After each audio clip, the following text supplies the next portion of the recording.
मोतिहारी के कोटवा थाना क्षेत्र में बीते दिन हुए होटल संचालक के पिता के हत्या के मामले में पुलिस के हाथ अभी तक खाली हैं। वहीं मोतिहारी एसपी स्वर्ण प्रभात ने होटल संचालक हत्याकांड में बड़ी कार्रवाई की है। एसपी ने गश्ती में लापरवाही करने वाले दरोगा को निलंबित करते हुए आसूचना संग्रहण में लापरवाही करने वाले चौकीदार को भी निलंबित कर दिया है और थानेदार पर विभागीय कार्रवाई को लेकर स्पष्टीकरण की मांग की गई है।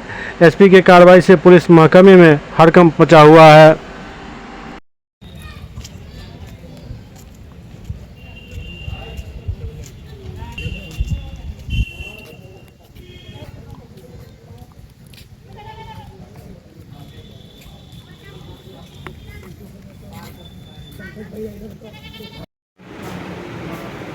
Thank you.